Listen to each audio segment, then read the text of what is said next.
Conseil pontifical pour le dialogue interreligieux vient à ce jour, au nom du Saint-Père, sa sainteté, le pape François, et au nom de l'Église catholique, adresser à nos frères musulmans un message pour le Ramadan et Aïd al-Fitr. Chers frères et sœurs musulmans, nous tous, au Conseil pontifical pour le dialogue interreligieux, nous sommes heureux de vous présenter nos vœux fraternels pour un mois riche de bénédictions divines et de progrès spirituel.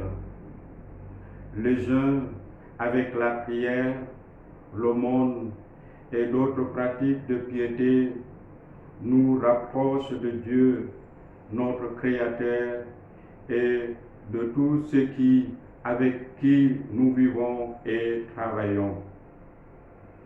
Cela nous aide à poursuivre ensemble notre marche sur le chemin de la fraternité.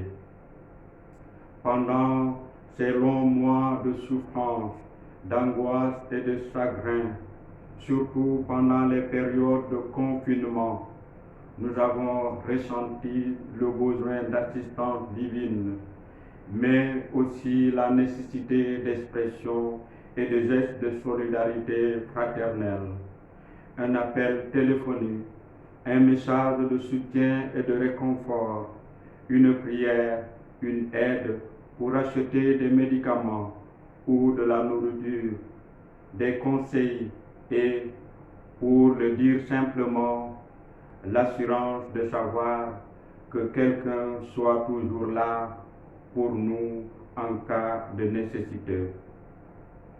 L'assistance divine dont nous avons besoin et que nous recherchons, en particulier dans des circonstances comme celle de la pandémie actuelle, est multiple. La miséricorde, le pardon, la providence de Dieu et d'autres dons spirituels et matériels. Malgré cela, ce dont nous avons le plus besoin en ce temps, c'est l'espérance. Voilà pourquoi, en ce moment, nous pensons partager avec vous quelques réflexions sur cette vertu.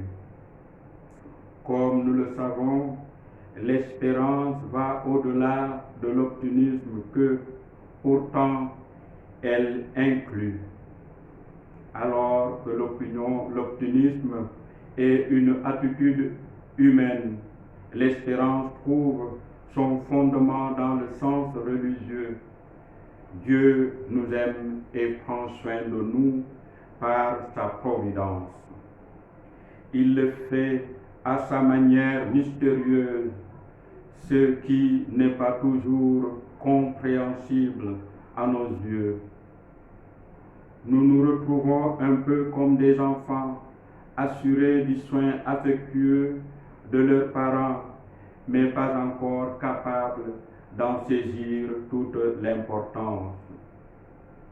L'espérance naît aussi de notre conviction que tous nos problèmes et nos épreuves ont un sens, une valeur et une finalité, aussi difficile ou impossible que cela puisse sembler pour nous d'en comprendre la raison ou d'en trouver l'issue. L'espérance porte également en elle la certitude de la bonté présente dans le cœur de chaque personne.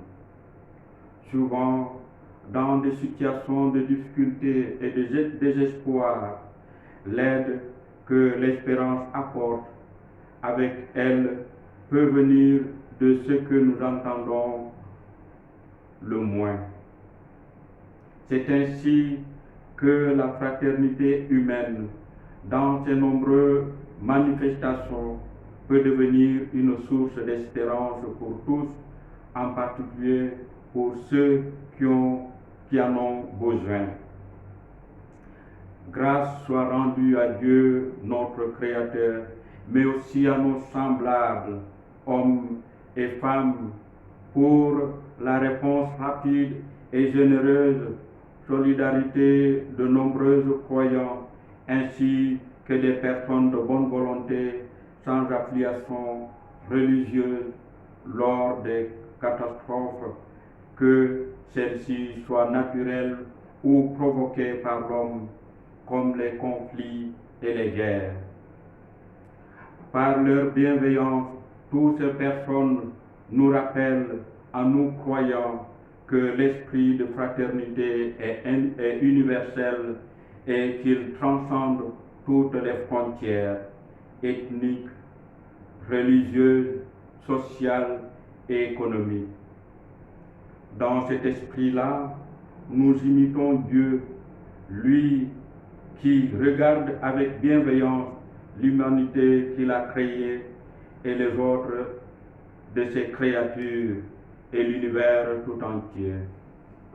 C'est pourquoi le souci et le soin grandissant à l'égard de la planète, notre maison commune, selon les mots du pape François, constitue un autre signe d'espérance.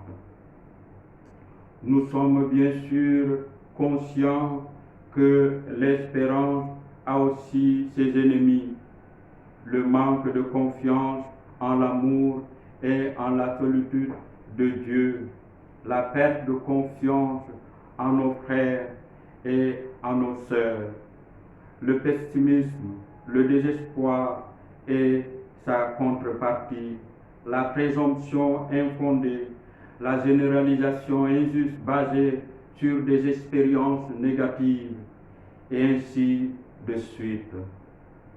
Ces pensées, ces attitudes et ces réactions néfastes doivent être combattues efficacement afin de renforcer l'espérance en Dieu et la confiance en tous nos frères et sœurs. Dans sa récente lettre encyclique Fratelli Tutti, le pape François parle fréquemment d'espérance. Il nous dit: j'invite à l'espérance qui nous parle d'une réalité qui est enracinée au plus profond de l'être humain, indépendamment des circonstances concrètes et des conditionnements historiques dans lesquels il vit. Il nous parle d'une soif, d'une aspiration, d'un désir de plénitude, de vie réussie, d'une volonté de toucher ce qui est grand, ce qui remplit le cœur et élève l'esprit vers les grandes choses comme la vérité, la bonté et la beauté, la justice et l'amour, pour s'ouvrir à de grands idéaux qui rendent la vie plus belle et plus digne.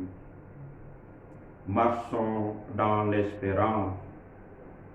Nous, chrétiens et musulmans, sommes appelés à être porteurs d'espérance pour la vie présente et pour la vie à venir, à être témoins, restaurateurs et bâtisseurs de cette espérance, en particulier de ceux qui traversent difficultés et désespoir.